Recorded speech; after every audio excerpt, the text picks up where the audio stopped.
Yes. Hello? Hello?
Yes? Dave? David? It's you. I knew it would be. Just this minute. Was that you? Was it? The connection was... What? What? What scandal? Dave, I haven't heard a word from you in 6 weeks. No letters, no phone calls, no nothing. You wouldn't believe all the things I did trying to find you. Where are you, Dave? Where are you? What kind of a ship? They can send a telegram, no? What sort of danger? Dave, how can I help you? Wait, I have to turn on the light. It's the middle of the night here. 10 o'clock in the morning? Where are you? Dave, what's gone wrong? Dave, can you hear me? They're coming back to take me on board. Look, go to the paper. Go to Bill Scott. Dave, who's threatening you? Say something! Are you guys crazy? Okay. Dave!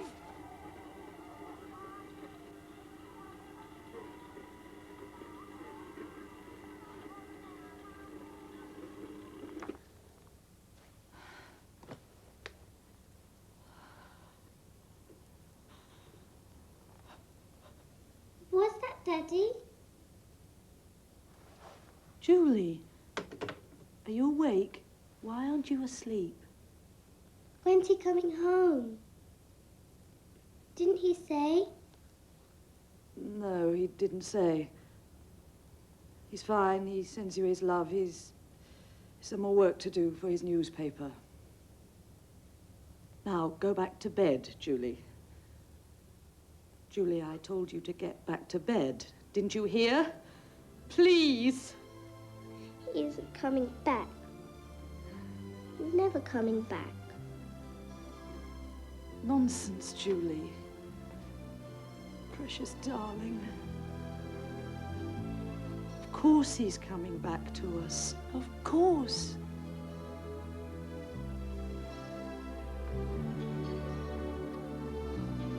Julie? Julie.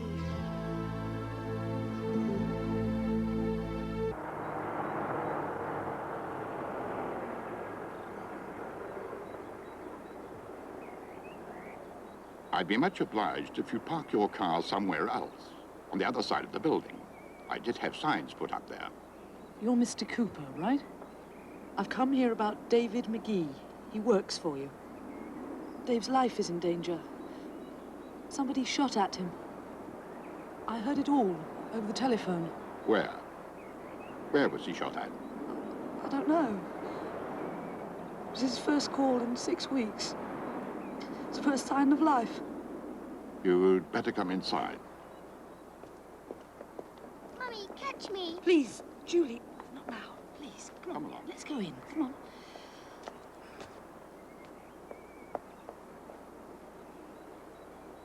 I don't know him, this David McGee. Not personally, at least. Here, this is for you. William Scott of the Daily Thank Telegraph claims that Dave was doing some research for your agency. Well, that's what he told me. Now, I had no agreement with him. There was a transfer of some £280 to his credit. A little job on the side for some picture captions. We ran them with a picture story by Cindy West. Something that was a little too negative for the style of this company. If you have a power of attorney, I'll be happy to give you a check. Morning, sir. Please.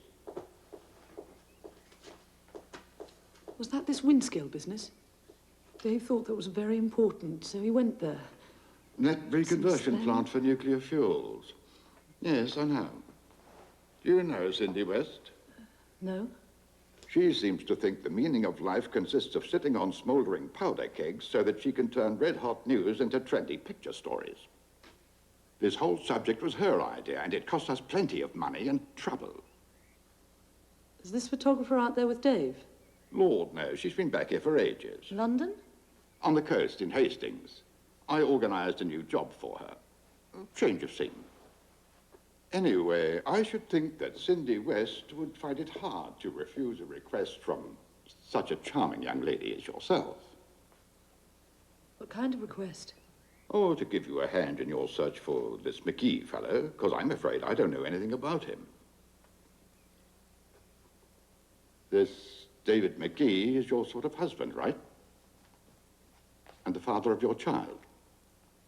What a tragic story. Very good. Perhaps we two can do business after all.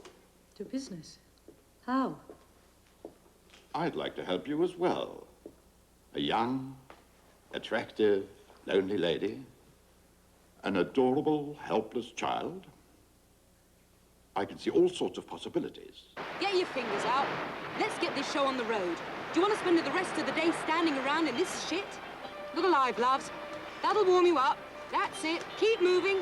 Right, that's it. And that last story I covered with your Dave, that was all I needed. Windscale, the atom factory. They pipe radioactive sewage there right into the Irish Sea. Been doing it for years. The beach is polluted, the fishes are all poisoned, and the tourists go right on swimming. And when the tide comes in, the sea breeze blows the radioactive residue right back onto the beaches. Hey, move it, my lovelies. Action, smiles, poses. Shake those booties. I took pictures of everything from outside that 10-foot barbed wire fence, and Dave's copy told it how it was. How they found traces of plutonium in people's houses, on their cooking utensils, in their Hoover bags. How the Geiger counters buzzed down the beach miles away from that pipeline, to the north and to the south. We interviewed a nice factory manager who looked like anything but a dangerous crook, and who kept stressing all the jobs that would be in peril if the government to withdraw his permit. And I took pictures of the children, at home, at school, the ones with leukemia and the ones about to die. What a piece of reporting that was. And what happened to it? First, Pat Cooper locked it up in his poison cupboard while he asked if anyone might have any objections to it. Hardly anyone printed it. Oh, that's just how I like it, my dears. Show us your expensive bridge work. Smile, be delighted. What a joy to be alive. Move, move, move, girls. I adore you all. Isn't it a pretty little crazy world? Tell me where Dave is. I don't know. And that's the truth. Perhaps he's digging deeper into that filthy story. Perhaps he feels like I do and has forgotten the whole damn thing and dropped out. Oh, come on, kids. At least try and convince me that you're happy and that the summer's got your juices flowing. So you see, my darling, it's not much I can do for you. Your Dave sent me some more film. It's still undeveloped in my lab. I just didn't feel like it. Steve will get it for you. Steve! Steve!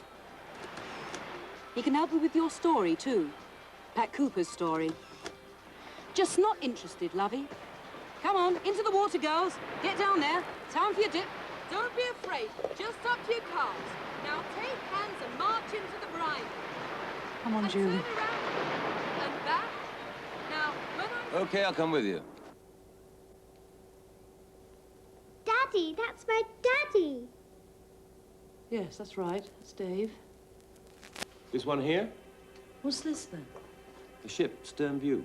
Stella Polaris, Marseille. A good-sized tub, that. And here, a tiny little chap in front. Maybe that's your Dave, maybe someone else. I don't know. Somewhere in a factory. And again here. here in a cemetery. Industrial estate behind it, the factory from outside. Windscale. Possibly. Stop, no. The inscription on the crosses, on the gravestones. Charles, Lucien, Louise, Helene. France? Where did Dave send those pictures from? No idea. Cindy West would know, if she knows.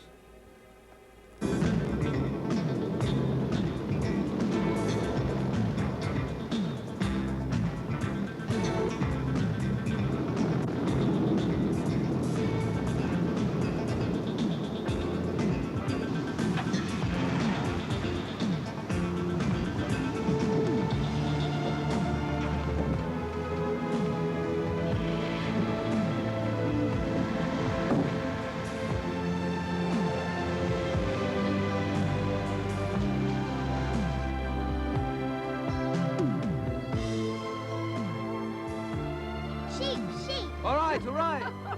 Donald had a... Come on, sing. E-I-E-I-O. On that farm he had some sheep. E-I-E-I-O. With a ba-ba there and a ba-ba there. Here a ba, there a ba, everywhere a ba-ba. Mommy, what is it? MacDonald had a farm.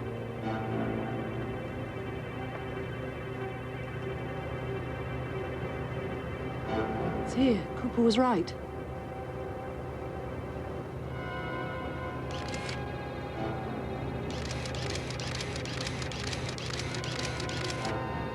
Is that Daddy here? Don't know, Julie. Perhaps. It is here. Cooper was right. Put the camera down. Don't you see the signs?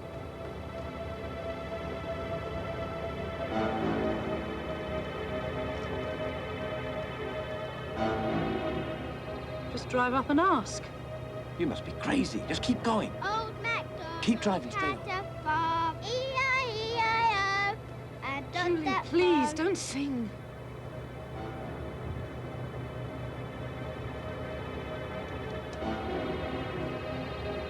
Now stand over there. That's right. A little bit to your left, Julie.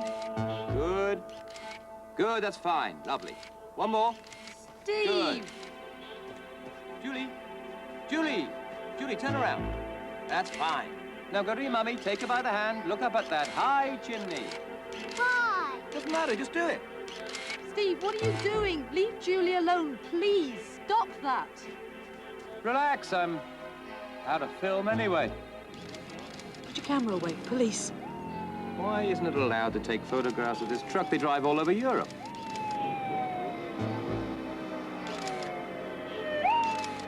Do they pipe their waste into the sea too? I don't know, really. Every country has its own set of laws. Fenced in like a fortress.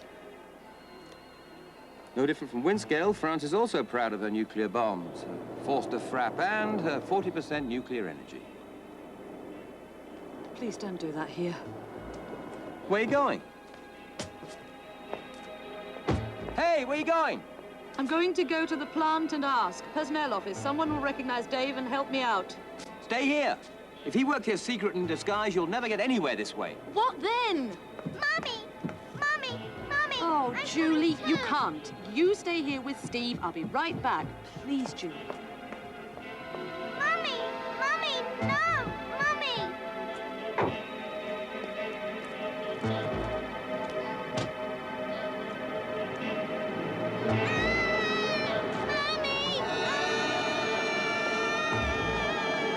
Montez, vite, vite, n'essayez pas de résister. Je mets en garde. No! No!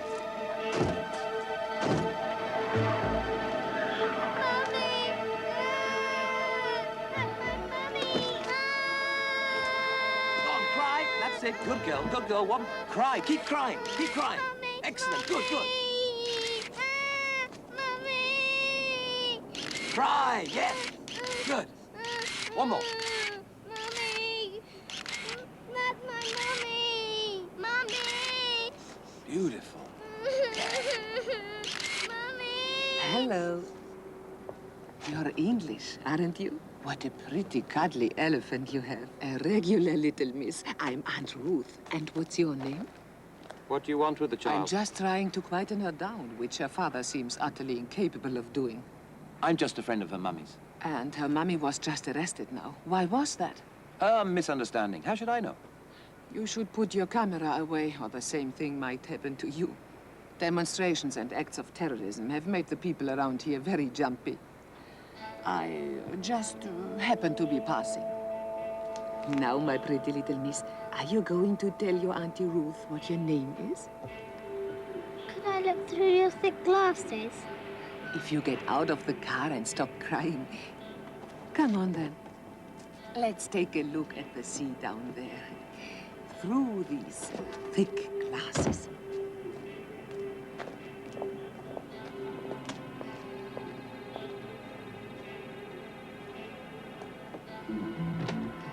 Où est-elle, la demoiselle? Hein? Elle est là-dedans, par ici. Le passeport, c'est...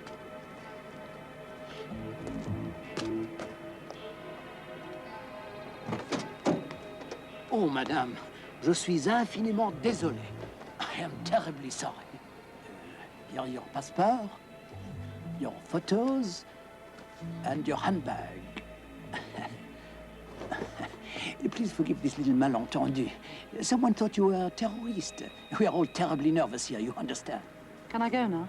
Oh, please. I will bring you back myself. My name is Robert.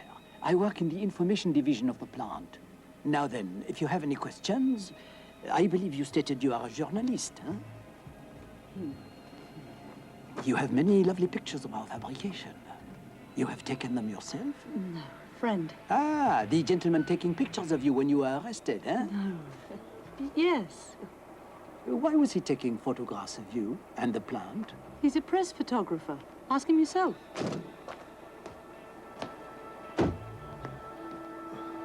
Allez-y.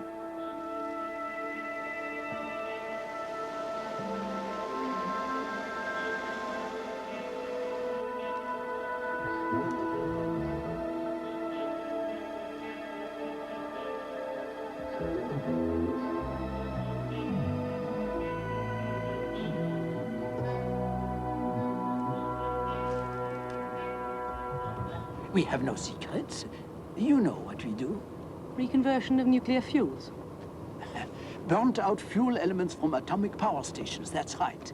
Recycling. 97% of the uranium and plutonium we use again for new fuel rods. Only 3% are waste, and this we put out of commission. And that's it. Sounds very simple. It is simple and very economical. There is only one problem. Our capacity is limited.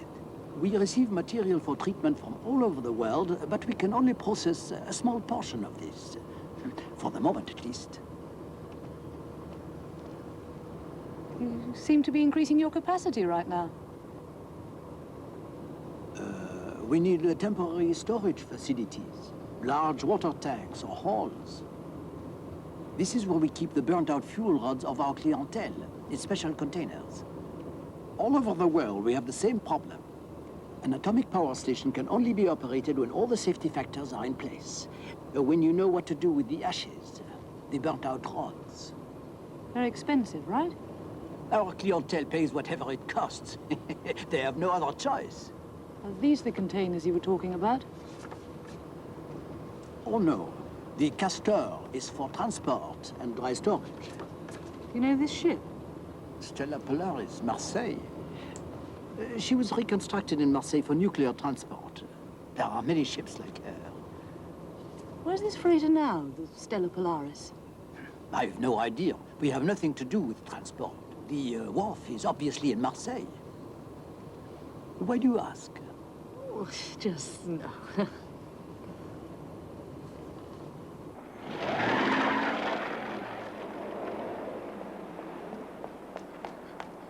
Hey, Where's the child? Where's Julie? I'm not going to win any prizes for babysitting. Who is this woman? Mummy! That's my mummy! Julie! Mummy, this is Aunt Ruth. Thanks for taking such good care of Julie. Julia entertained me splendidly. Were you having some problem? It was all a mistake. Oh, I heard you're looking for your husband. Did Julia tell you? Husbands generally come back voluntarily sometime. We just have to be patient. His life is in danger. What gives you that idea? And how do you expect to help him? Here, go back home and wait until you hear from him. That's where he'll try and get in touch with you. There, not here or there or anywhere. And if he really is involved with dangerous business, be very careful, yes? Yes.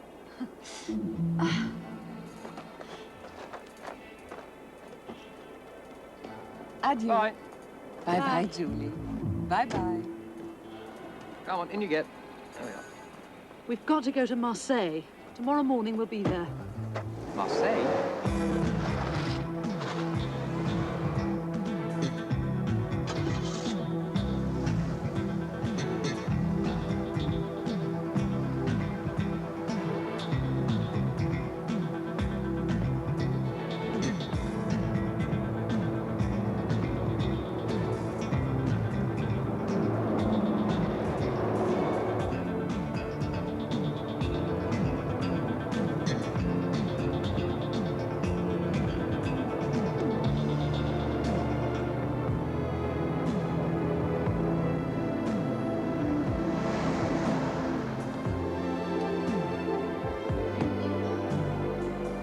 Mummy, Mummy's going away. She explained it all to you. She's looking for a ship.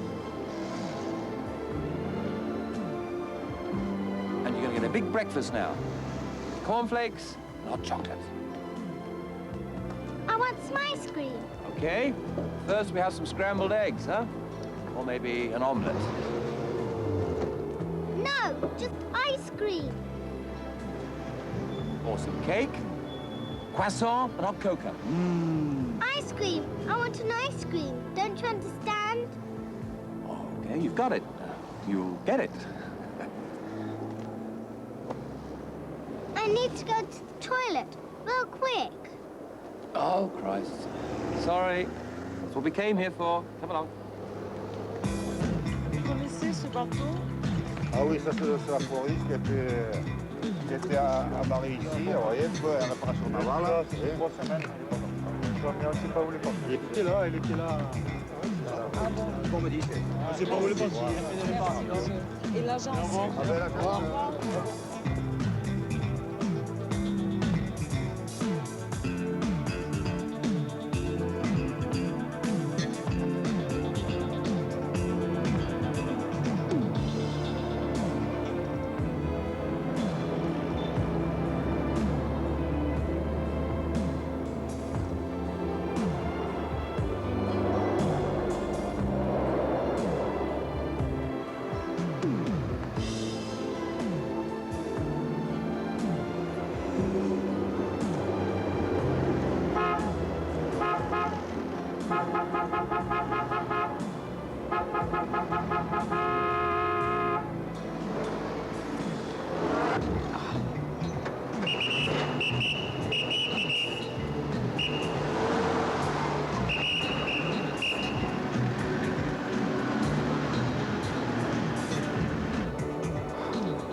Allez, allez.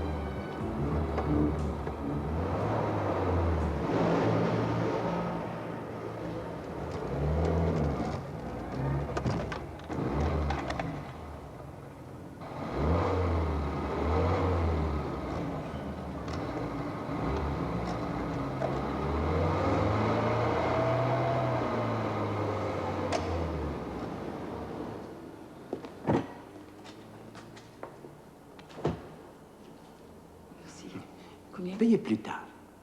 Pas loin.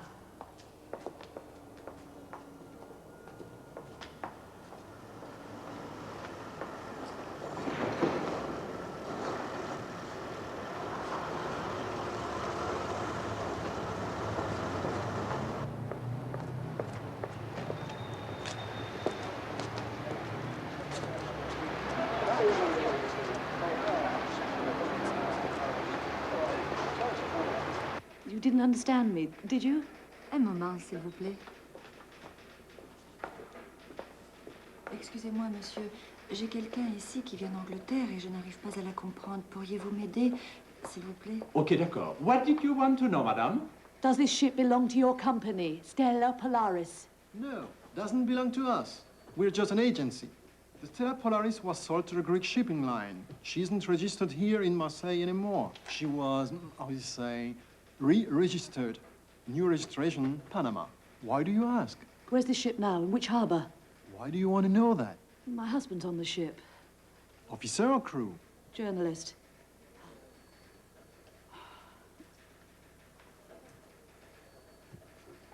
Un moment, s'il vous plaît. Roger, son mari est journaliste sur le Stella Polaris. Demande-lui le nom de son mari. What's your husband's name?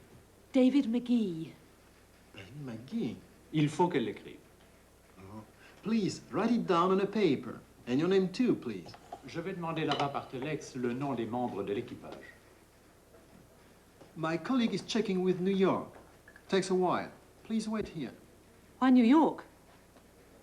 We chartered the Stella Polaris to a company in New York, Eastern Speed Incorporated. We have nothing more to do with her. Please write the address down here for me.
Hello?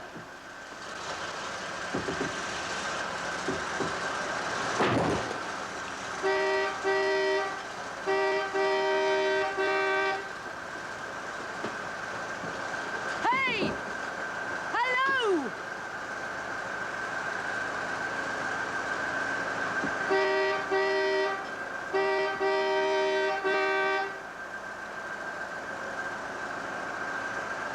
Hello!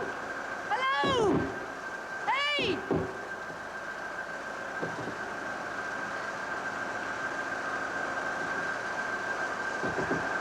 Hello! Hey!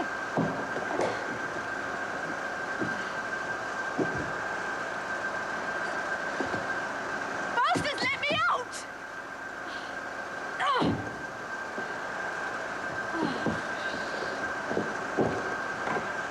Hey! Hello!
That was the hardest job I've ever done.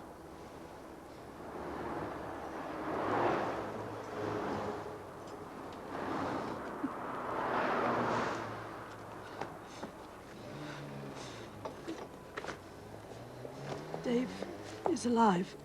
It's terrific. What's wrong?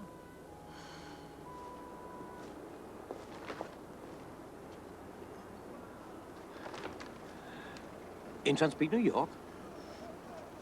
Shipping company. They chartered the Stella Polaris. And David's on board? Since Cherbourg or Liverpool. I saw the list. Telex from New York. So you found him? What's the problem? Ship isn't to be found nowhere. Disappeared. Somewhere between Panama, the Pacific, and New York. They're lying. They're not going to let a ship that size just disappear. Why not? A ship like that's too expensive. And the freight. What was Stella Polaris cargo? Rubbish. Radioactive rubbish. We're going back to London. Senseless. Really senseless. Garçon? Garçon? Do you have a telephone? L'addition? I want to call London. Telephone? Là, ici. I'm going to give Pat Cooper a ring. He's sure to know more.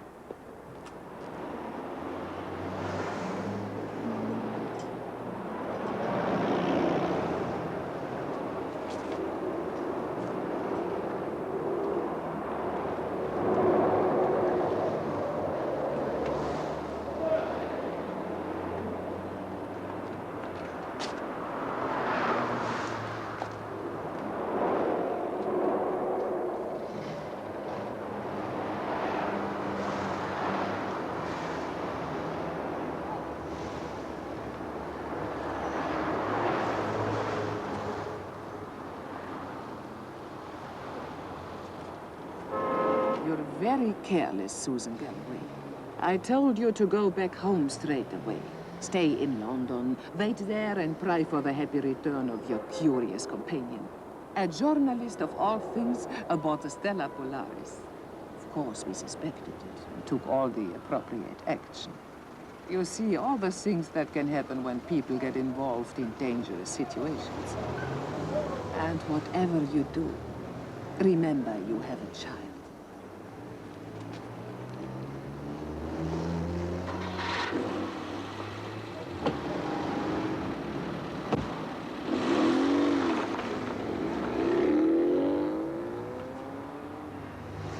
Is that Aunt Ruth?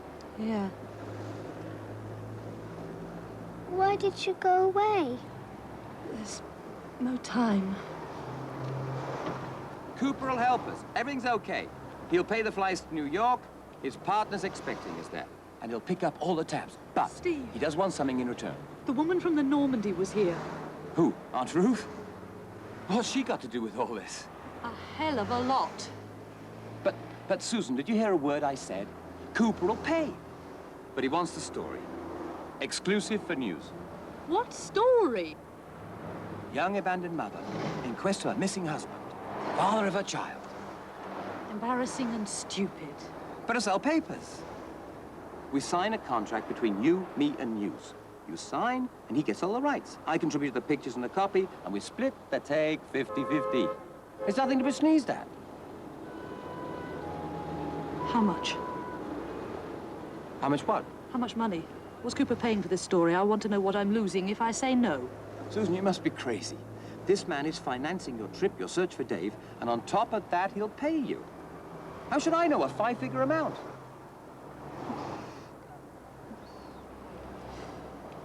I'm afraid.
Si vous voulez bien me suivre, c'est par ici.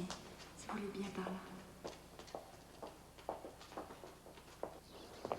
Good morning, madam. Good morning. Your Sister Martine. Yes. Do you understand me? Oh, yes, very well.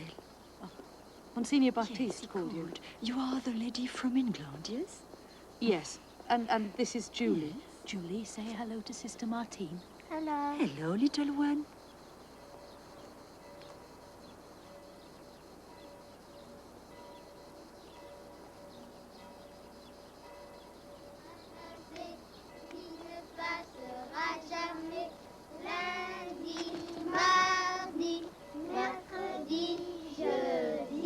How long will you be in America? Only 2 or 3 days. I can't take the child along. I'll ring you up if it takes any longer. Mummy's looking for my daddy. You stay here. What did you say, ma petite? Mummy's looking for my daddy in America. Take this. I'm just a photographer from a newspaper. Click, click, click, click, click, click, click, click, click, click.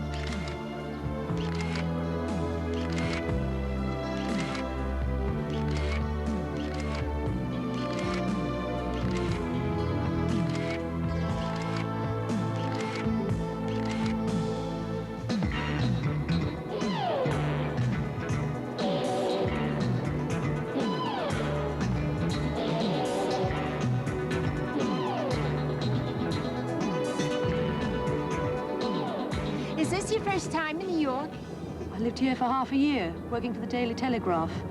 My first foreign assignment. Met Dave here.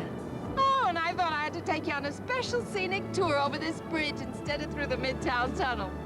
I booked you into the Hotel Wellington. They say it isn't too expensive.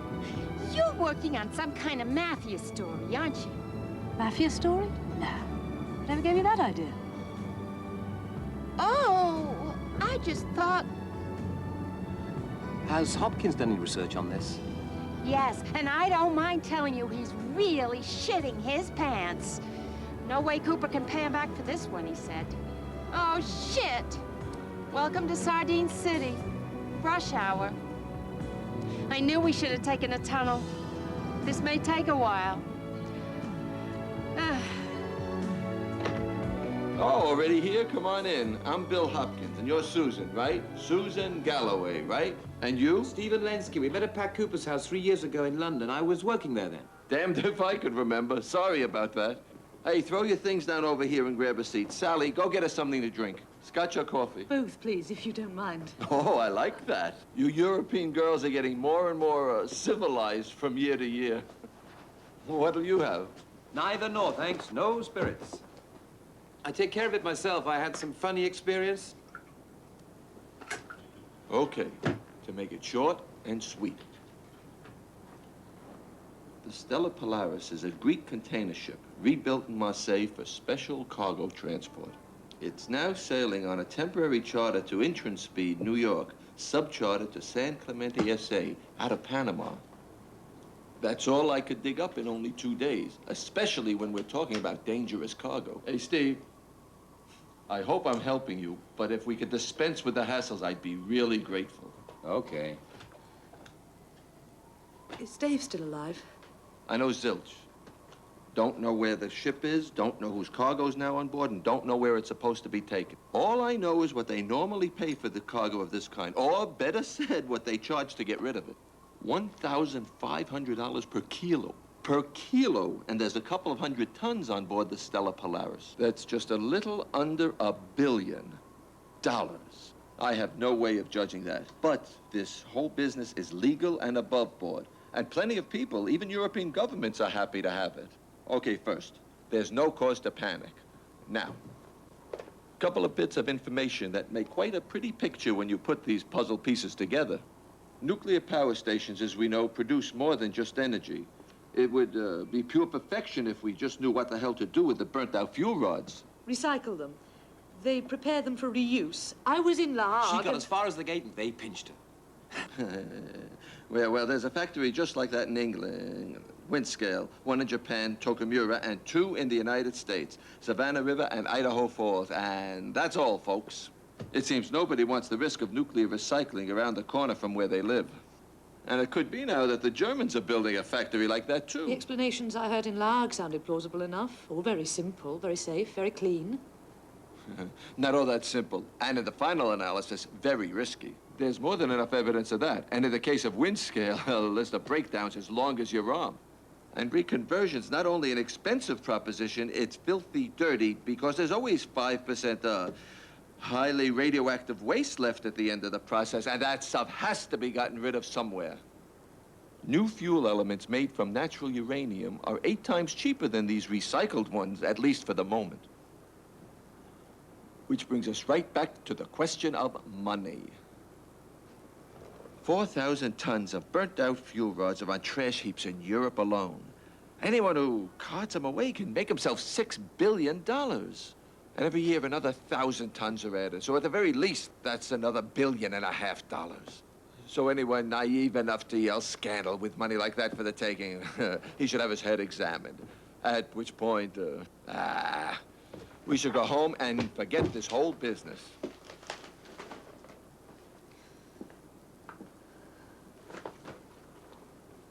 This one here is Dave. And this is his little daughter, Julie. I've got to find him. Please help me. Look, this business is just as legal as selling weapons to crisis areas, but there are some business deals about which nothing, absolutely nothing, should be made public. I don't have a family of my own, but a whole mess of friends who like me a lot. People I'd like to see again. Nah. I just hope this David McGee of yours has the sense he was born with and doesn't do anything crazy, or hasn't done it already. If I can find him, I promise you he won't. He'll stay smart, not do anything stupid. Hey, look, I might, under certain circumstances, have an informant for you. Come back tomorrow night. Maybe I'll know more by then, okay?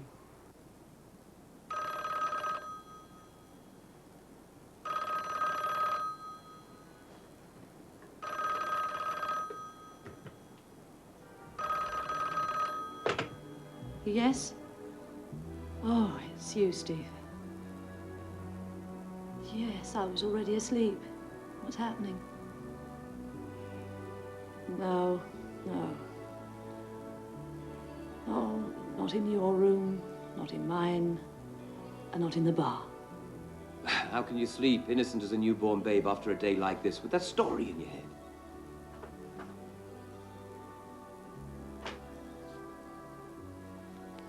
Susan, let's bugger off from here tomorrow morning. I don't like anything about this business. Let's be a little kind to each other, huh? Life is evil, is short, and there's too little love amongst people, huh? I love Dave. And I'd even be prepared to risk my life for him. If you suddenly got scared, they'd take the next plane home. Alone, I'm staying here, okay, Steve?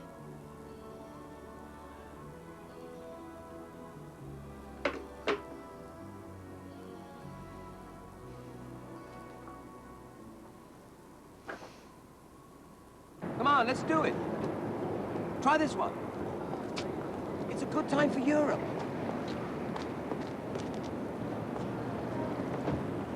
Okay.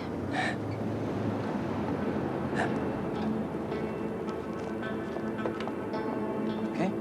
Hello, operator. I want to call France.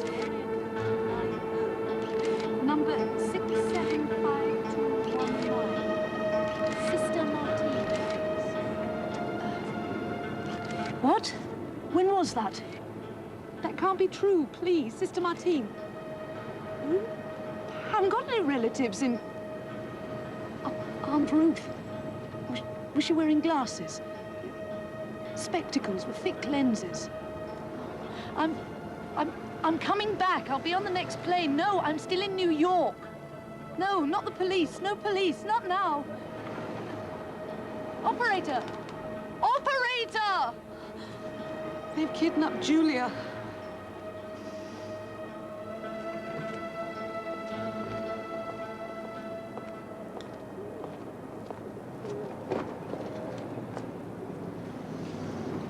You were the one who said take her along to France. Only a day or two.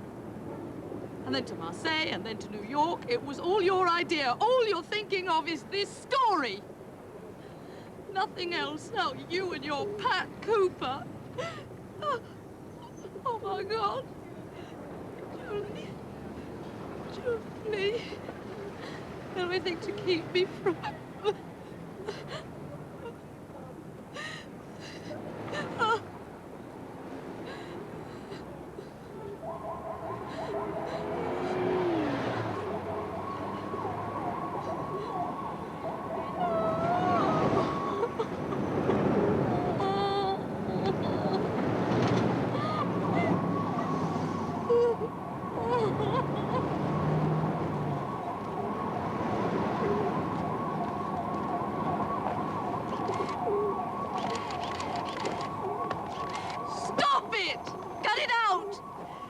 Leave me alone!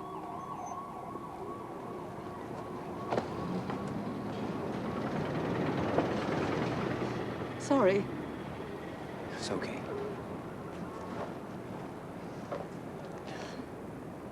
We should have brought her along, I told you. Pictures with you and the child sell much easier. That's perfectly clear, isn't it? Okay. But you were afraid. I was almost going to call it quits myself last night. I thought it was all getting too risky. Here. I even wrote down the flights. Only, now I'm starting to realize, if you didn't have a chance, for yourself, for Dave, well, then they wouldn't have to kidnap Julie. They're trying to distract you, huh? Which means we are on the right track. No. Book us the next flight back to Marseille. We're going straight to Bill Hopkins' office and tell him to call off the hounds.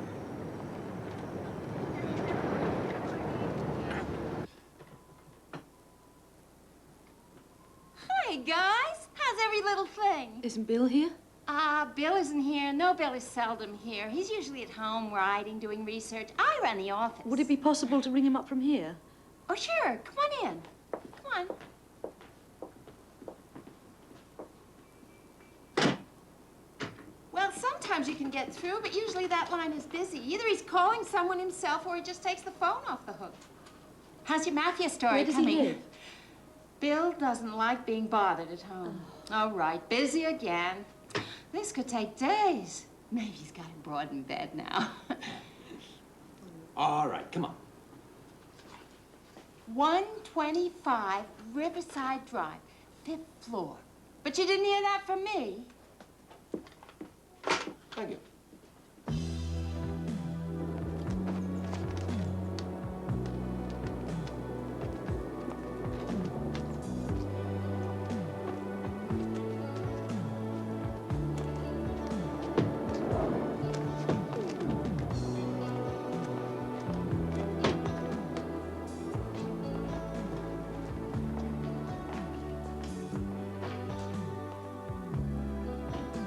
Let's leg it up there. No problem, really. 5 floors. The Empire State Building's got more than 100.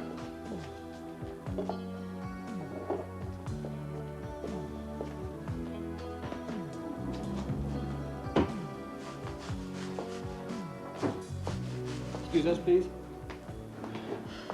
Here. Bill Hopkins. Door's open. Bill? Bill Hopkins? No. Bill? Bill Hopkins? Where are you hiding? It's us, Susan and Steve.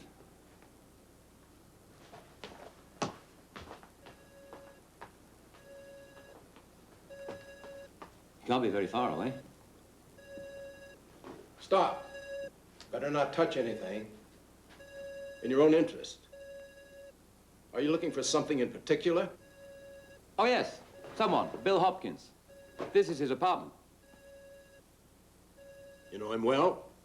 We met him yesterday for the first time and chatted with him for half an hour in his office. And you're absolutely certain that the man you're looking for lives here? His secretary gave us his address, and the plate on the door has his name on. Where is Bill Hopkins? You better come along. I'll take you to him.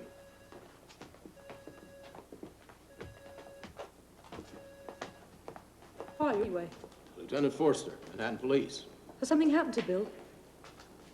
What's the woman doing here? Cleaning up the blood stains.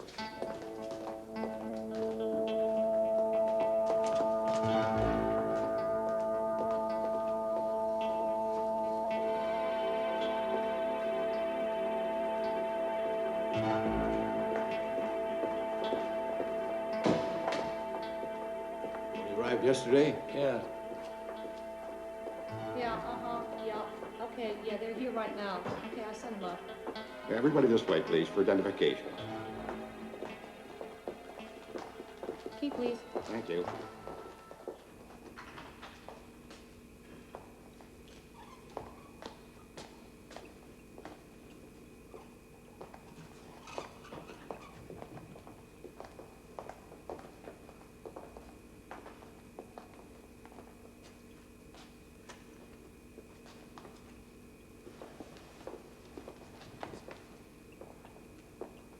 Is this Bill Hopkins, the man you're looking for? Oh, my God. Do you mind if I take some pictures? Without the officers, please. Sure. What do you know about this man, his occupation? He was a stringer for the press. International news agency. He traded in journalism, so to speak. Hard copy.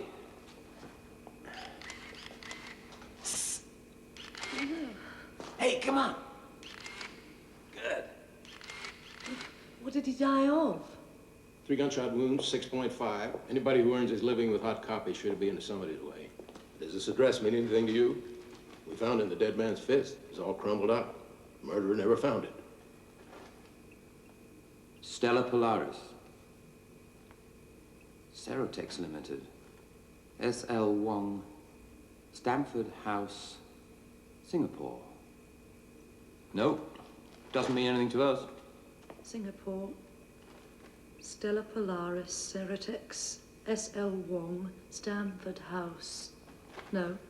Well, thanks for the hospitality. Are you in a hurry? Yes. Our plane leaves in 3 hours.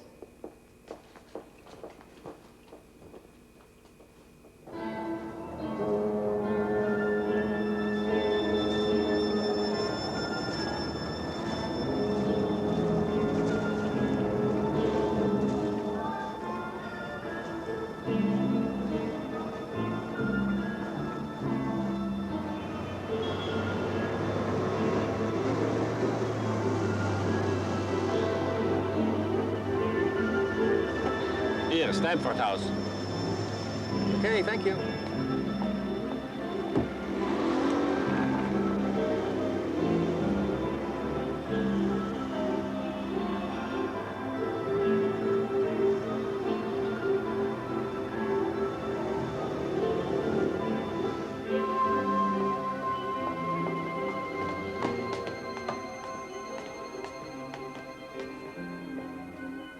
Here. S.L. Wong. Okay. Wait here for me. If I'm not back in half an hour, come after me. Right? Right. Be careful, huh? Yes. Yes.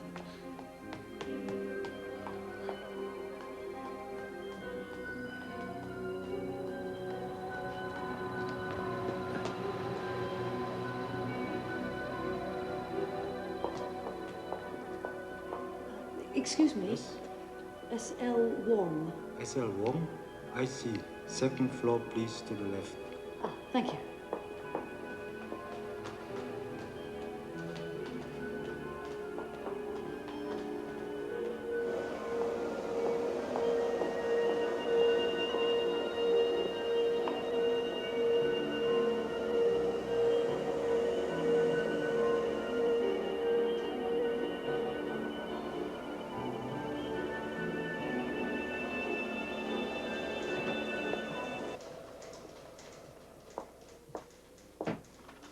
Yes, madam. Could I please speak to Mr. S.L. Wong? He died 5 years ago. Oh. What did you want to see him about? You represent the Ceratex Company Limited? We might. Please. Please wait.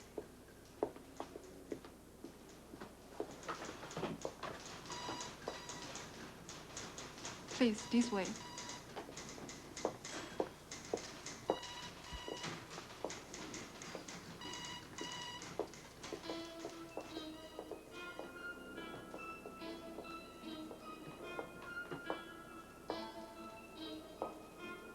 Please, have a seat.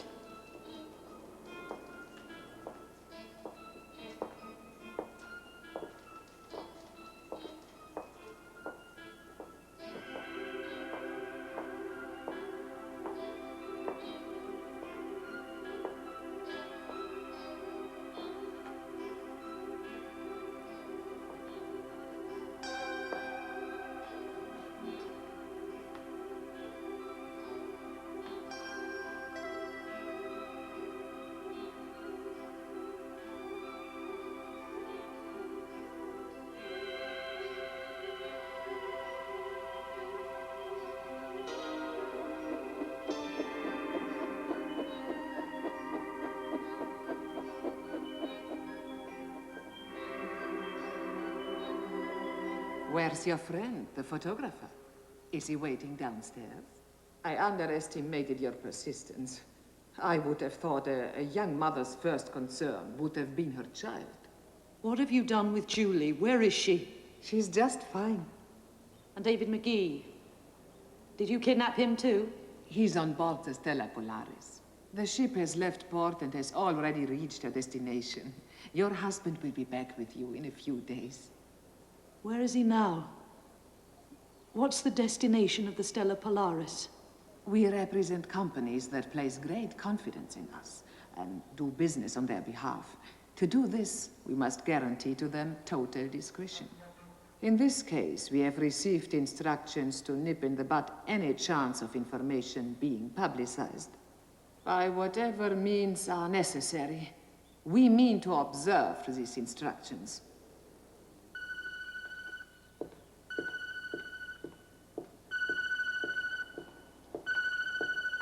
Hello? Good. Put on the child. Hello, Julia. This is Aunt Ruth. How are you, love? How lovely. Well, you can tell this all to your mommy. She's right next to me. All right? Your daughter. Julie. Ah, my precious. Where are you? Julie? She doesn't know, and it isn't a very good connection. Julie, listen. I miss you so. What? What? Who's Johnny, then? You've got a dog. From Aunt Ruth. Julie, I miss you. I want you to come back to me soon, all right? You flew in an aeroplane the whole night. You fly tonight, together with your photographer friend, back to London. When our project is completed, and if in future nothing about the Stella Polaris or her cargo should reach the public's attention, there will be nothing to impede your family reunion. What if Steve Lenski, the photographer, what if he refuses to go back to London and keep his mouth shut? It isn't my job to convince him that, my dear. It's your problem. He's a journalist working on a story, and he has a contract with an agency. Pat Cooper, his superior, was most cooperative. He very quickly realized that the story of a young woman searching for her beloved husband all over the globe could move the hearts of his readers without so much as mentioning the Stella Polaris or her cargo. Sometimes news that does not appear proves more profitable and makes far less of trouble.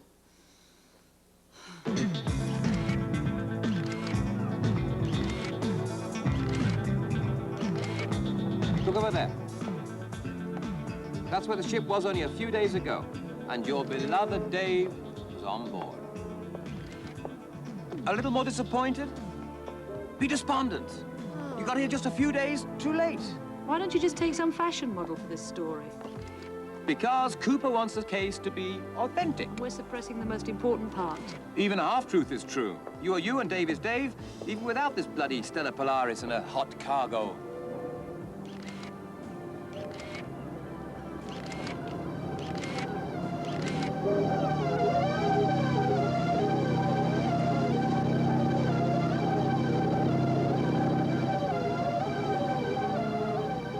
Hey, what's wrong?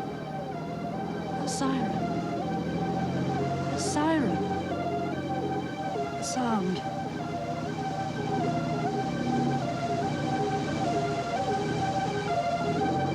The phone. The siren over the phone.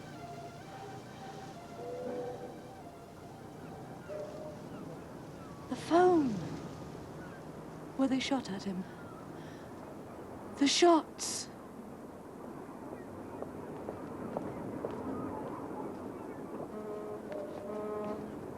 He yelled out, "Are you guys crazy?" It must have been broad daylight then, 10 o'clock in the morning. What time is it now? 10:10. In London. 2 in the morning? Oh, this is where it happened. Oh, my God. This is where they shot him. Injured him? If they hit him, if he is injured, then he must still be here in the city.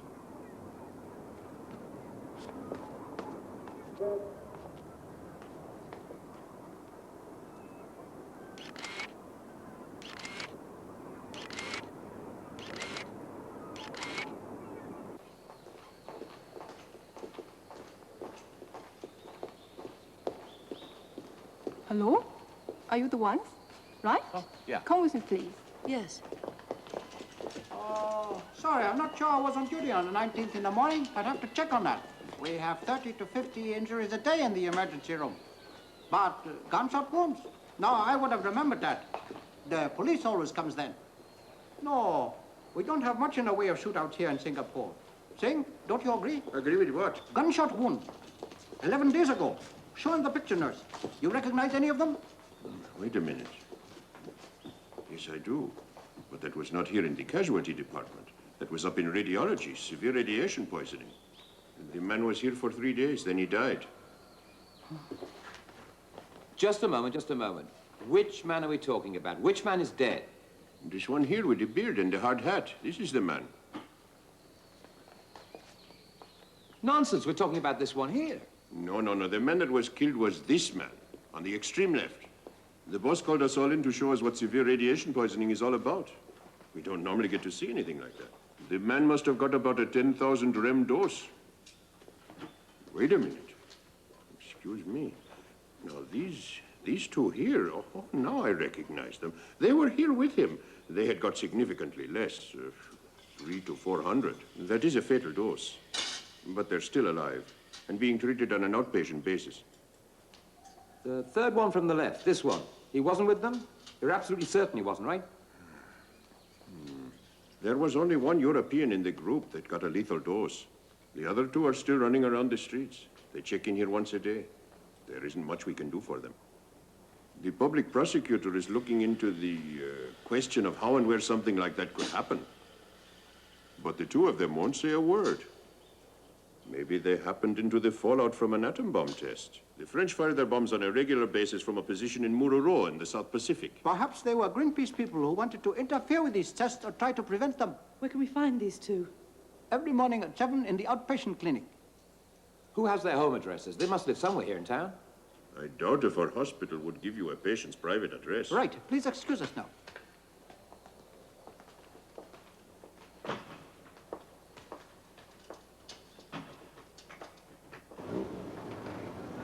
Everything all right? Oh, yes, it's fine, thank you. How about the lady?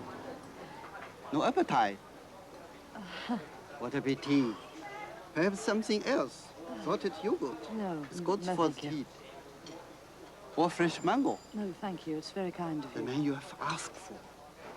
Over there.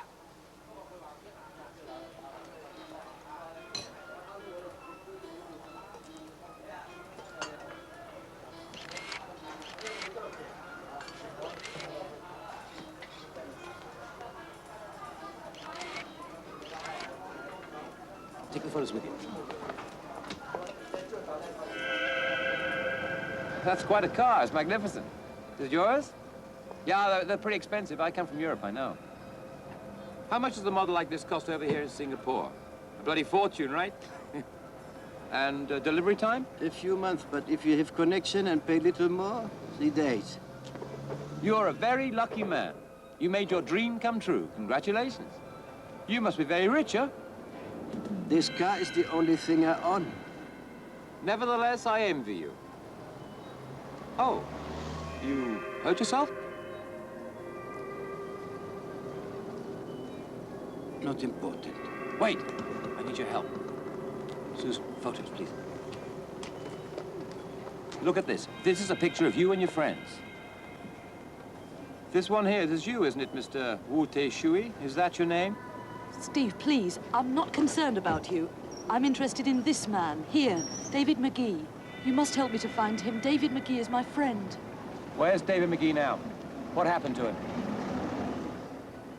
He's not in Singapore anymore. But I can't say now. Okay. We're staying at the Raffles Hotel. Ask for Miss Galloway. We'll expect you at 6 in the Palm Garden. And you show us where this man is now. And we promise not to show this pretty little picture to the police. I'm sure they'd like to know how that happened, and where, and why. Okay?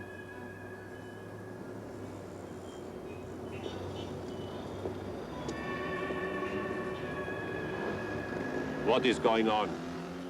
Oh, we're just saying hello from one of your messmates from the Stella Polaris. You are Mr. Mustakos from Beirut, right? Hit the nail on the head. Is that your new car over there? Musti's new car, a Cadillac. He loved the American, I love the German. That's how it is. That's just fine. So everybody got what they wanted. The company was more than generous to people who risked their lives and lost them.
Hello.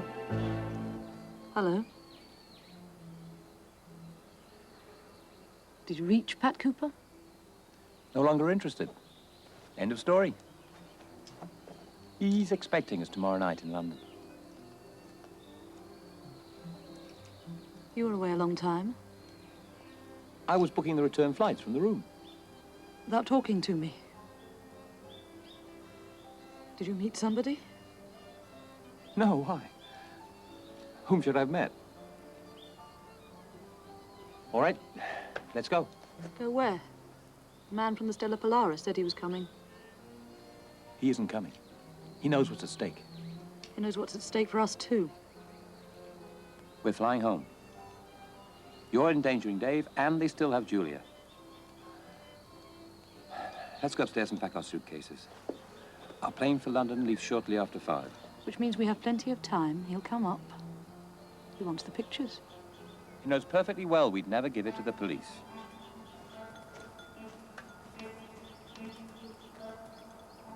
I didn't order anything. Did you, Steve? Oh, yes, you ordered them, madam. Here.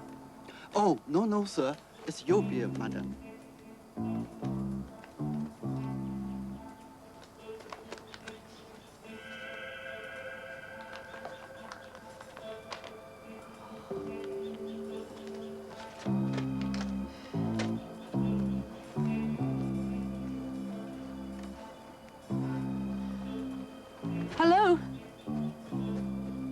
is he? Who, please? The man who gave you this note. Where is he? I have no idea, madam.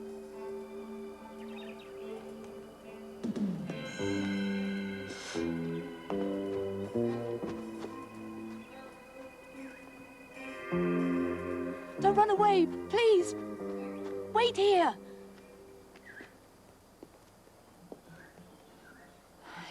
I wrote down all I know. Yes.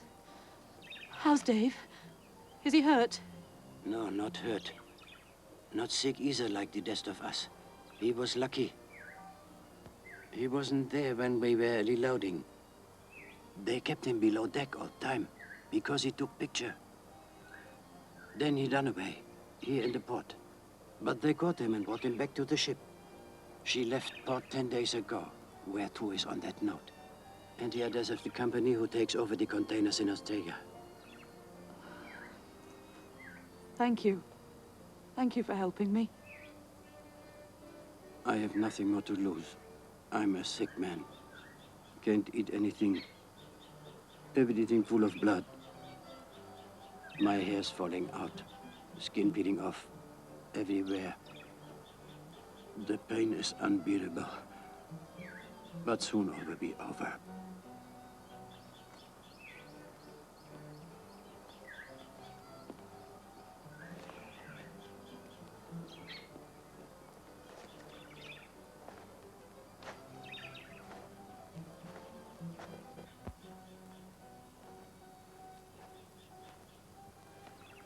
So he did come. Yes.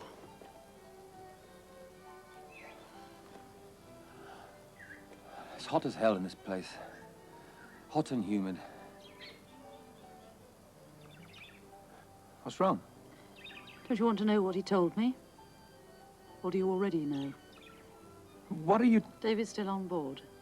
He's alive and well. How nice for you. And for him. Steve. Just where is your Rolls Royce? Or is it a Jaguar? I don't understand. All of a sudden, you've got lots of money in your pocket. An advance from Pat Cooper. It's his money. This morning you were hurting for money. Pat Cooper's meanwhile dropped the whole story. Or hasn't he? Shall I ring him? What do you want? Ticket to Australia, to Perth. Just one, for me only. And you were paying for the ticket, with Pat Cooper's money there in your pocket. You understand?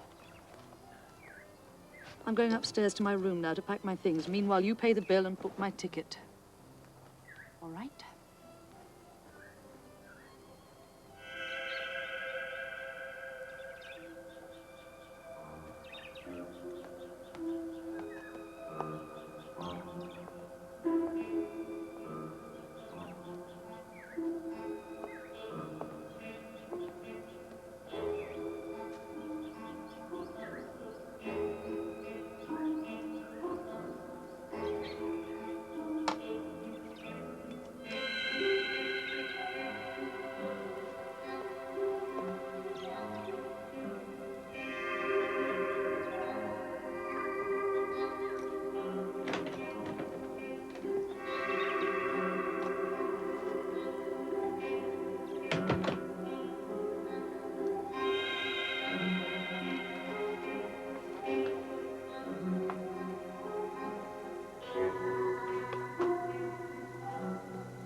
Hey, Susan! Susan! Steve, no! What the hell? Come on, baby, don't be so shy. We want all the details of this story. It's easier to sell you with. Just open the curtain and go on showering. Don't let me bother you. Get that curtain the hell out of the way. You've got a body for days. Now it's cutting up for Susan Galloway. Steve, please, you're drunk, you know that? If you want us to say friends, then go! Friends? As innocent as Hansel and Gretel. Okay, all right. Dave stands between us. I accept that. But I've got to get a couple of juicy pictures out of this deal before I bugger off, huh? Come on! Are you too prudish for that, huh? Ooh. Come on! Not with me, baby! Steve! Play these games with me, baby! You're not getting away from me! I've got the money for your ticket! Without me, this is your journey's end, your quest for darling Dave! What would you do without me, huh? And I'm Randy for you, and you didn't get it, did you? Your plane for Australia leaves at 6. Everything has its price. Before you get on that plane, I get on you.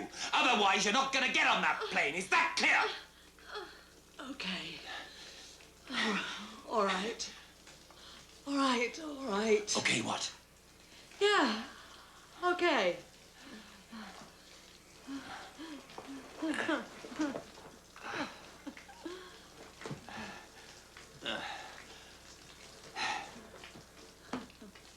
Okay. All right. All right. First, you give me the money. For Australia. From Pat Cooper's money. All right? Come on. Let's do it.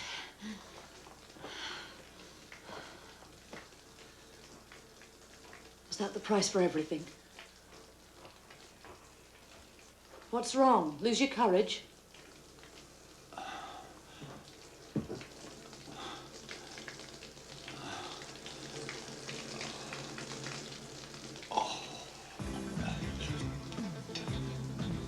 Susan, forgive me.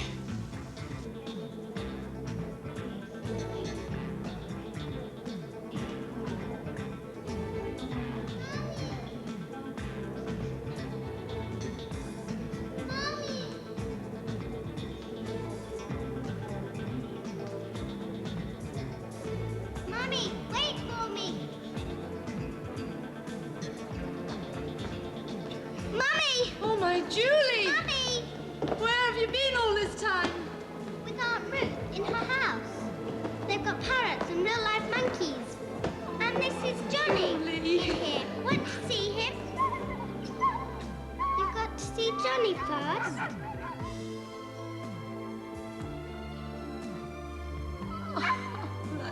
Lovely. Oh. We can't take Johnny along with us, not to Australia, not on the plane. We're going to Daddy, to Perth. They won't let any dogs in there.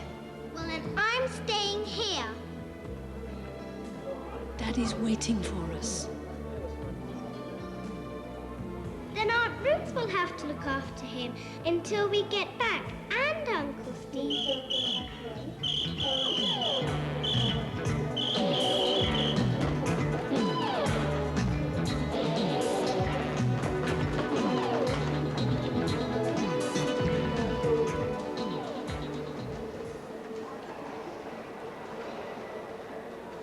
Mummy, what is it? What's happened down there?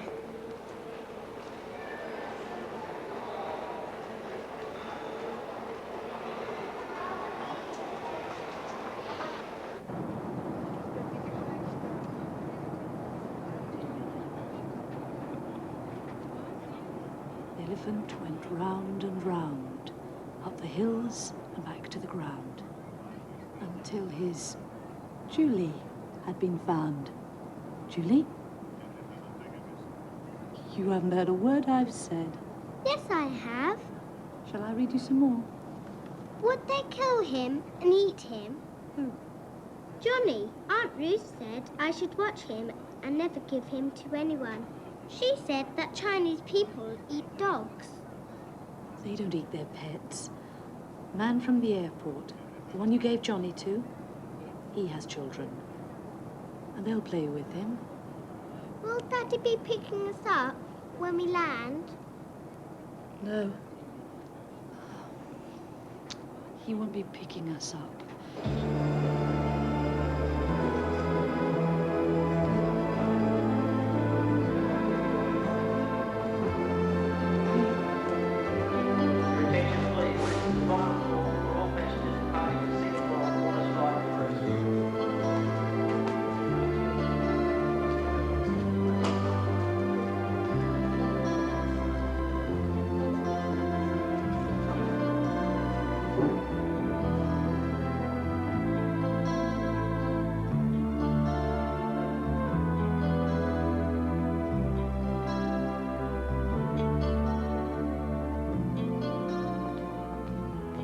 Are you looking for something in particular, madam? Internuclear Company.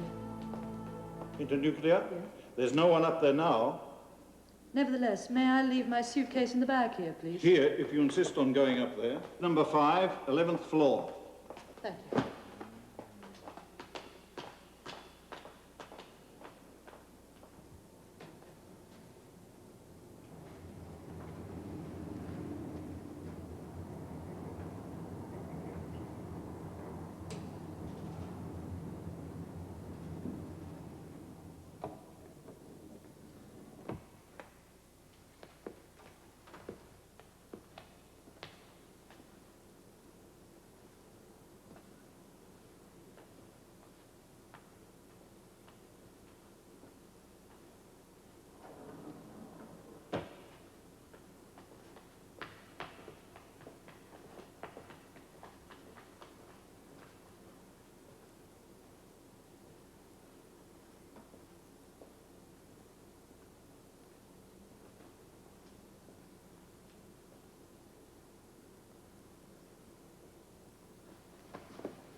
Hello, Daddy.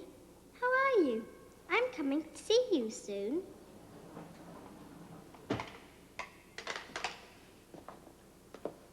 Mummy!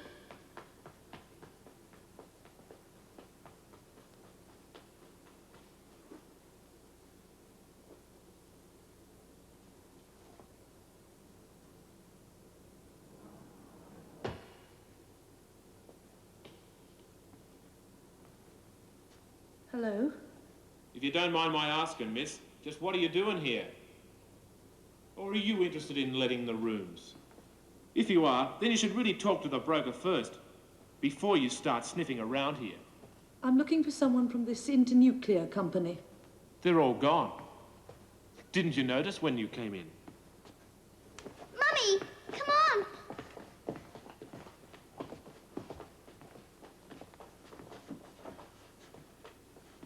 Watch out, miss. We're on the 11th floor. What do you want from me?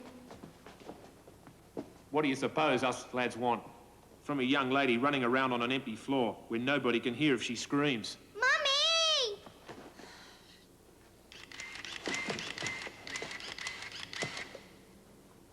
Always show up at the right time. The watchword of the press photographer. Sport, I think it's just about the wrongest time you could have Their pictures taken. Oh! Hurry up.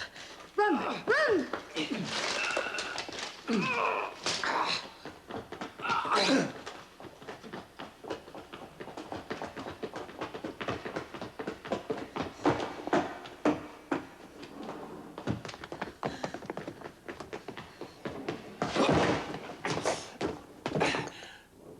Hello, Susan. Here I am again, like a bad penny. I knew you'd been eating me. This whole thing's a put-up job. You're working hand in glove with those bastards. That mafia sent you here so they could keep an eye on me to prevent me from finding Dave, who knows just what they're up to. Okay, so I haven't got a chance of being trusted by you. No, not a chance in hell. Who killed Ruth Wong and why? Because she let Julie go? Where are we going? Downstairs. No, stop. We'd do better to get out before. What are you doing? This lift's always a trap and not just in a fire. What's going on? Come on, let's go. Where are the fire stairs? Over there. Let's go, come on. Still don't trust me? No! Okay, all right, I behaved like a bastard to you. You took money from those people. Yes, I took their money and you profited from it. They bought you. They tried to. I made a deal with them that we would disappear, go back to London. Now we're here in Australia, where somewhere in the desert, these people are putting up a gigantic plant, the project of the century. This Ruth told me the solution to the whole world's pollution problems. And they shot that woman right beside me because she was unreliable. Sooner or later, it'll be our turn. That's why we already know too much. Do you realize now what I've risked for you and your Dave? And who told you you'd find me here, in this city, in this building, in the empty office of this company, this dead Ruth or someone else? It was on that note, and the note was in your room, in the hotel in Singapore, on your suitcase, on Dave's picture. You're a very clever chap, very clever. Steve, you're going to find out where the Stella Polaris is docked, where the cargo was delivered. It wasn't Perth. And this gigantic plant of the century is going to be built. This project of the century, okay?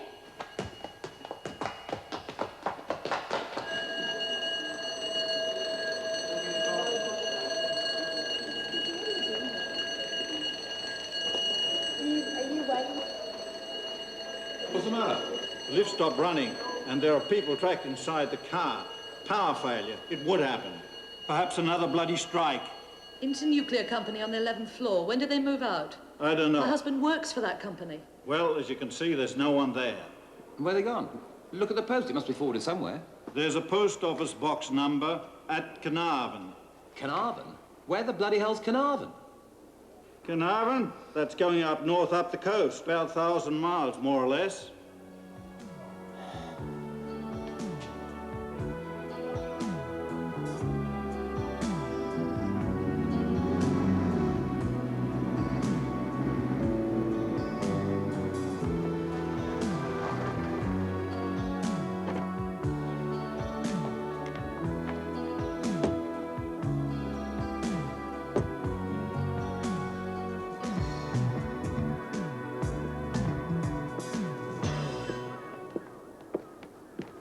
Ask him if the ship was here.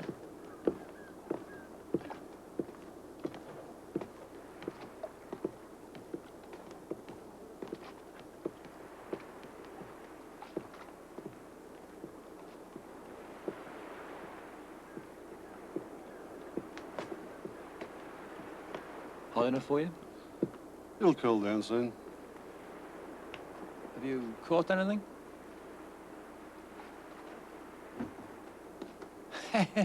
Fantastic. Look at that, Julia. Aren't those lovely fish? I'm scared. But they're dead. I feel sorry for them. Do you fish here often? Every day. Jobs are kind of scarce up here. Only when the tankers come in, the stores fill up, then the jetty's off limits for us. You can't get out then. And only tankers dock here? No other ships? Oh, crayfish trawlers, not too many. Not too much going on out here. Why isn't the man catching any fish?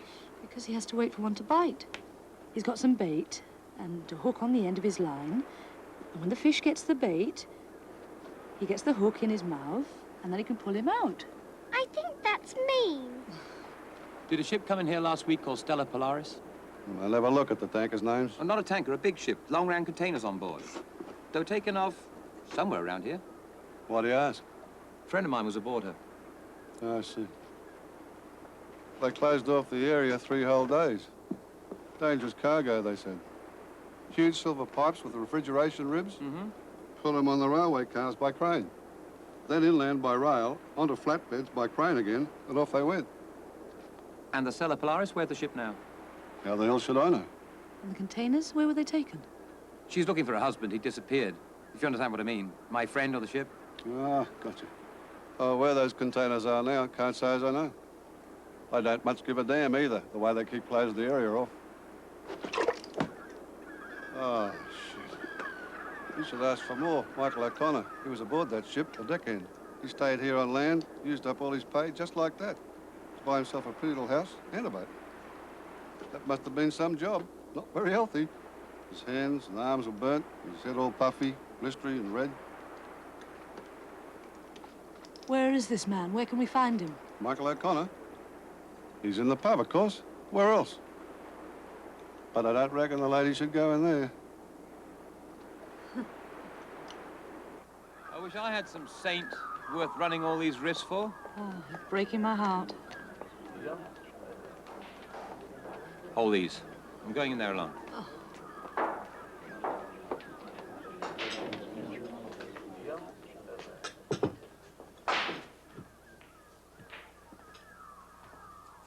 A beer, please.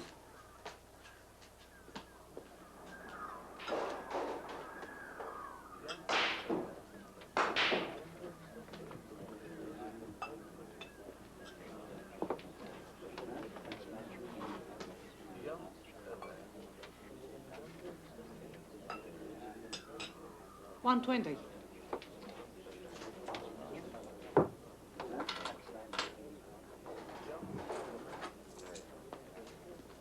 Care for a beer? Thanks. I've got some still. Do you know David McGee? He was on that ship with you.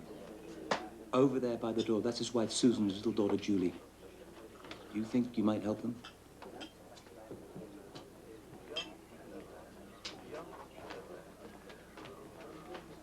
Another glass for me. Put that on my bill, okay? Cut that out.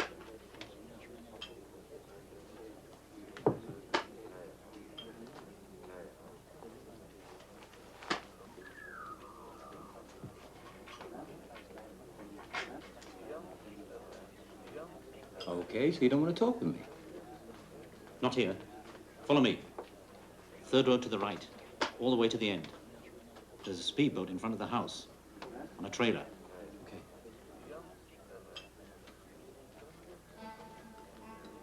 Wait a minute. Want to ask me some questions, sir?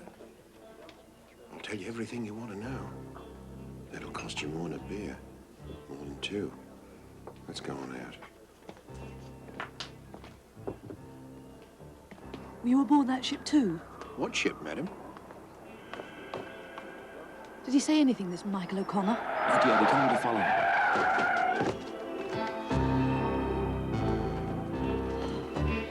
Hey! Somebody just ran over Michael O'Connor. Just around the corner. Where's the driver of this car? Quick, mate, give us a hand. Yeah. Give us a lift. Watch it there, right. Watch it, step. Bloody hell, gee, did they get the bastard? Where is he? Michael O'Connor was drunk as usual. I'll have to call the police. Is he badly hurt? He's dead. Steve, that's our car, our rental car. Our luggage must be still in there. Somebody must have stolen it and... Just leave it. Act as if nothing happened. Come on.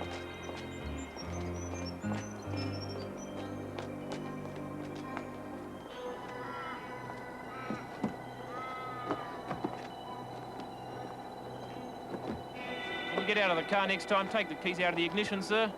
That's the law in this country. Less trouble for you and for us. All right, thank you.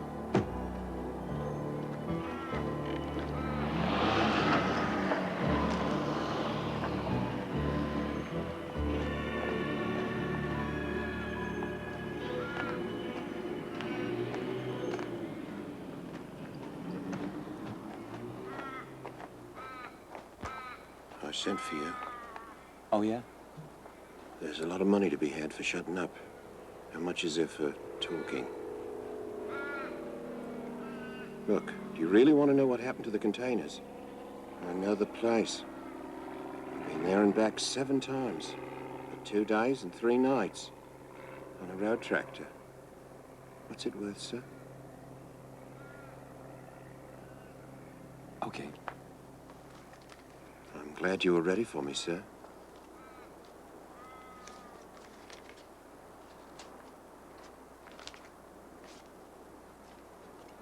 That'll do, thank you. I don't want to clean you out. It's about 4 hours away from here. A clay pan. Beyond a salt lake. You won't have any trouble finding it, sir. Just follow our trail. It's brand new. Deep tire tracks. You won't have any worries. Have you ever seen this man? Was he on the ship with them? Unloading or transporting? It's my husband. You must leave here now, madam. Right now. Straight away. Go there as quickly as you can.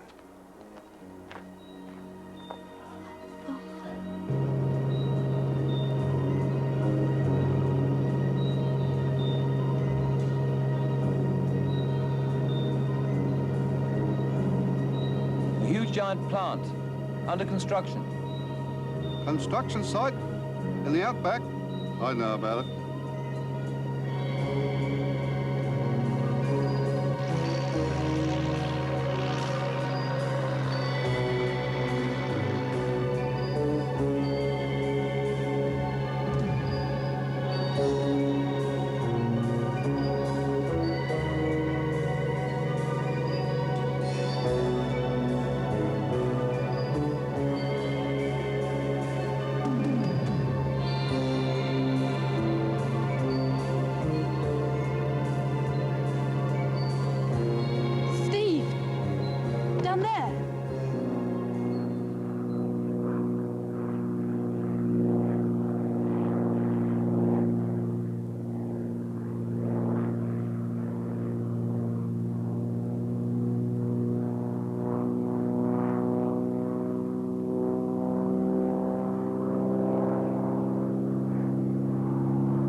Daddy?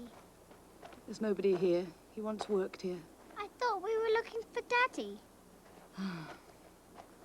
We're going to find him.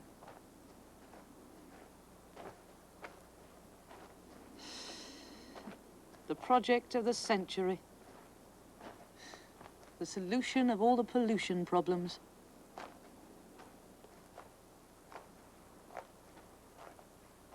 Well, at least it's inexpensive.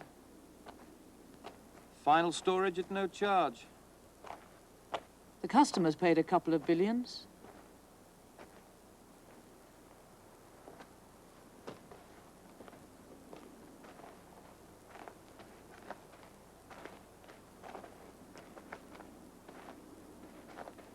When the public finds out about this...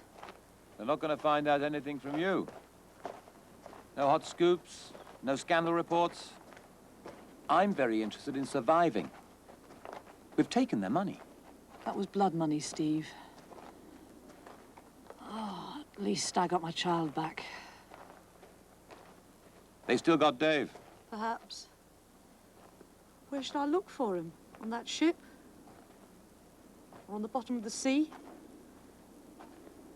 Somewhere buried in the sand?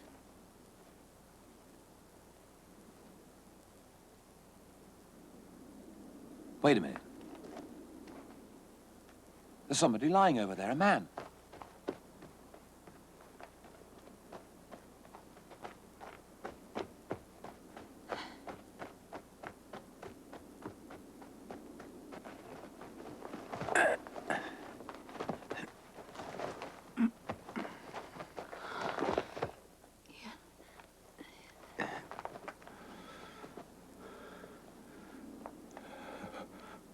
Water.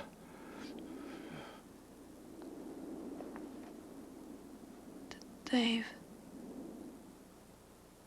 Dave. Water.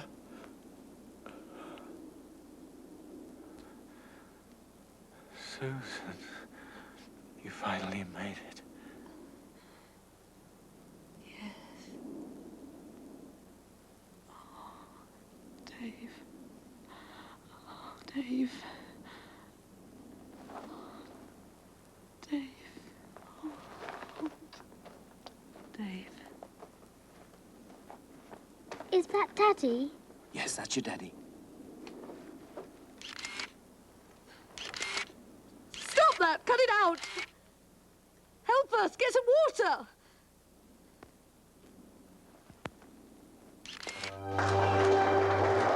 Wonderful to see you again, Dave. Happy for you, Susan.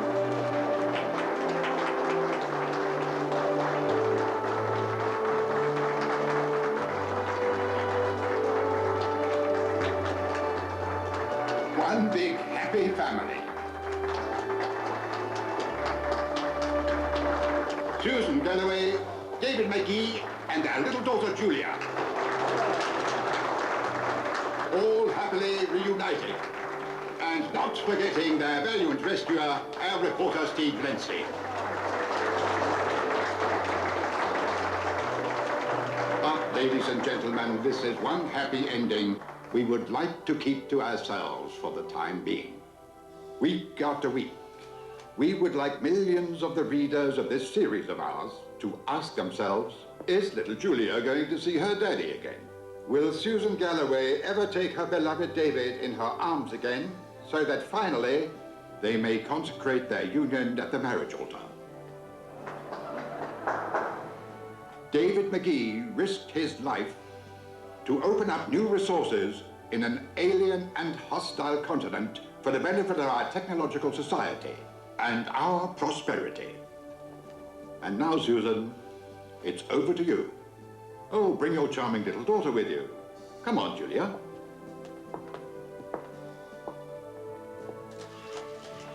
Tell me, Susan, are you happy? Oh, yes. Very happy.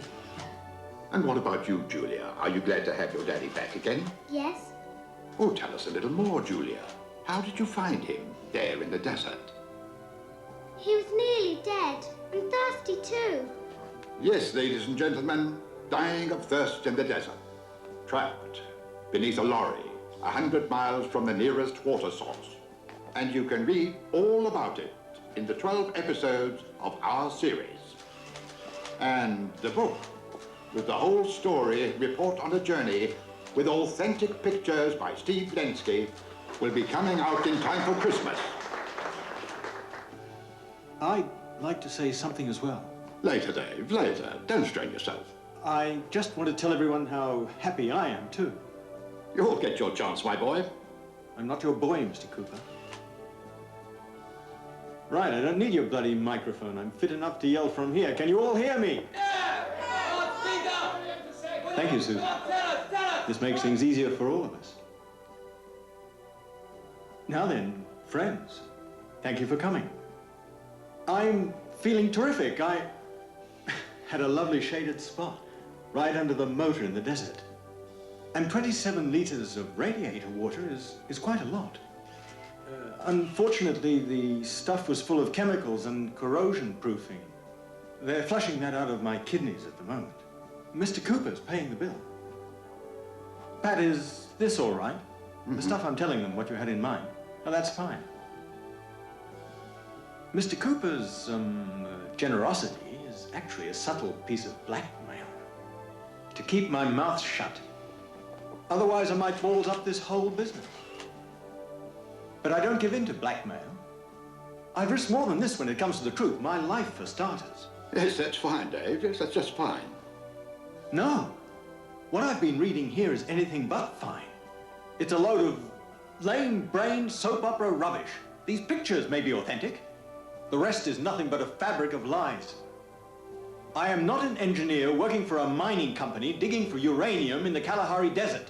I am a journalist. Bravo! Bravo! Dave, I had to protect your privacy. That was the deal. That was no accident in the desert. That was an execution. To keep the story I was working on from reaching the public. First, I was locked in an iron cabin for 6 weeks below decks on a ship that was transporting atomic waste. Then abandoned in the desert without water. They would simply have tossed me overboard at night, but the deckhands were already destroyed, radiated and ruined, and I was the only one who knew how to operate a crane. I tell you, it's worth it. Learning a proper trade apart from writing. Well, I see someone else is going to try and peddle a second horror story. A day to remember. I'll peddle this story all right, Mr. Cooper. Don't you worry. Even if soap opera brings in more money than bad news. Why don't you all fly to the scene of the crime with me in the desert? Out there where they stuck up the radiating ashes they call special waste because they don't know where else to put them. You finally done with this hair-raising nonsense? There's plenty of evidence, and we have a witness, Steve Lenski. Just leave me out of this. Mr. Cooper, what did this mafia pay you to keep the truth from... I can see the poison in that radiator water didn't just paralyze the poor bloke's legs. It's eaten away his brain. A tragic case of imbecility.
I am surprised and shocked. I can confirm officially these are the usual containers for special waste from atomic power stations, such as are generally used in the transport and dry storage, and which are in accord with all the international security agreements. But I am amazed and appalled to find them here in the desert. And I would not disagree with you if you were to call this an absolutely criminal scandal. Do you have any explanation as to how this could have happened, despite the international safety regulations you just mentioned? Don't get me wrong. I personally have nothing whatsoever to do with this affair. Nor has the company I represent have anything to do with this matter. I have come here exclusively in my capacity as an expert witness. And you had no idea that anything like this was envisaged? The fact is, the erection of a compact storage facility for special waste matter to contain on the order of several thousand tons here on this continent has been the subject of expert discussion for quite a while. And the construction of a recycling plant was also planned, along with a factory for fuel rods. Because this country has, as you certainly know, the richest sources of natural uranium in the world. Didn't anybody involved wish to convince himself this compact storage facility really existed? We all trusted one another. You don't sign several billion-dollar contracts without some kind of security.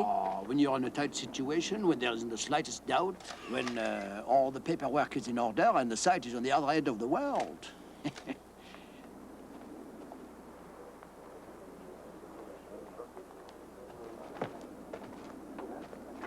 Be careful. Hey, hey! Cut it out. Your story's been put to bed. I thought for your family album. Get out of my sight. Thank you. Properly constructed and secured, a final depository in the desert is fundamentally thinkable and sensible. He keeps talking and talking and talking. Let him talk. This is all helping us to gain time. Instead of recycling, They'll have to be here soon. storage. The fuel rods remain intact, and we leave the job of recycling to the coming generation who may by then have developed a more efficient technology. These containers represent a considerable value as a source of raw materials. Over 95% of the material used in the burnt-out fuel rods is, after reconditioning, totally usable. Such as in the manufacture of a bomb. This material should under no circumstances be allowed to fall into the wrong hands. Et alors, we've seen enough, learned enough. Let's go. Please. Don't go yet.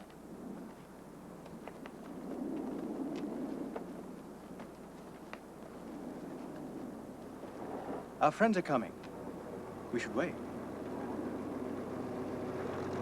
We should meet them.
No, stop! Leave those lids shut.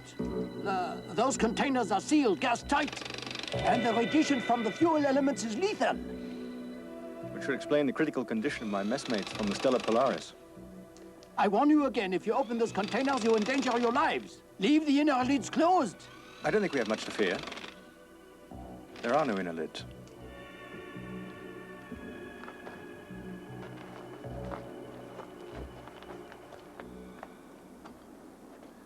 Just what I expected. This container's empty.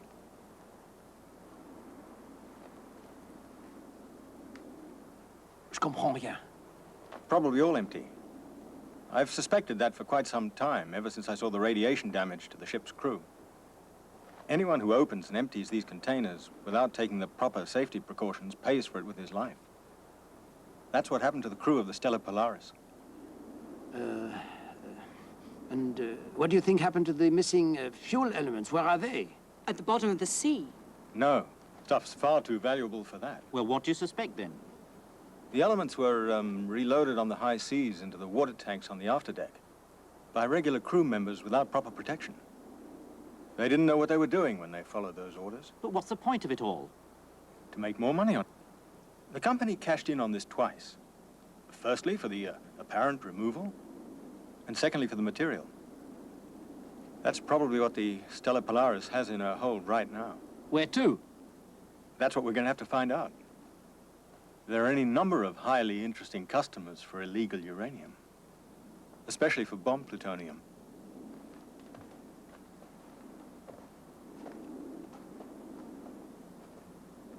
Well, that's it. I wish you all a safe flight home. Thanks for coming.